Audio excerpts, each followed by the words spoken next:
જેમ કલા જગતમાં ખોટ પડી એમ પરિવારમાં પણ ખોટ ચાલશે. એ તો હું મારા શબ્દોમાં બયાન નથી કરી શકતી. जो आनंद संत फकीर करे वो आनंद नाही अमीरी में. સબીર ઉસ્તાદ એટલે એક તબલા વાદક નહીં કહી શકું, એને હું તબલા ઉપાસક કહીશ. કે એમની બહુ ઉંમર નાની 10 વર્ષની ત્યારથી તબલા વગાડે.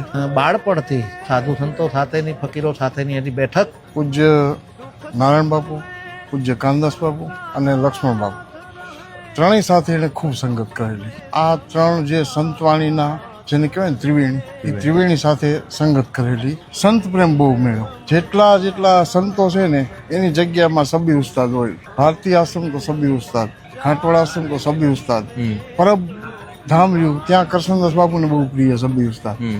એટલે એવો એક સંત પ્રેમી માણસ. તબલાની દુનિયામાં જે તબલા વાદકો છે એમાં આંગળીના વેઢે ગણીએ એમાંનો એક સબીર ઉસ્તાદ, જે ખરેખર અત્યારે વર્તમાન સમયે એવું કહી શકાય કે હવે સબીર ઉસ્તાદ આપણી વચ્ચે નથી રહ્યા ત્યારે આ જગ્યા હવે પૂરાય એમ છે નહીં. જે કોઈ કાંઈક જગતને આપીને ગયા છે ને એની પાછળ કંઈક આવું થવું એ બહુ જરૂરી હોય છે અને આ આપણા મહાપુરુષોએ આપણને આવું શીખવાડેલું છે. આપના પિતાના પાછળ આટલા બધા કલાકારો મળી અને આવા કાર્યક્રમનું આયોજન જ્યારે કરવા જઈ રહ્યા હોય, આ દ્રશ્ય જોઈને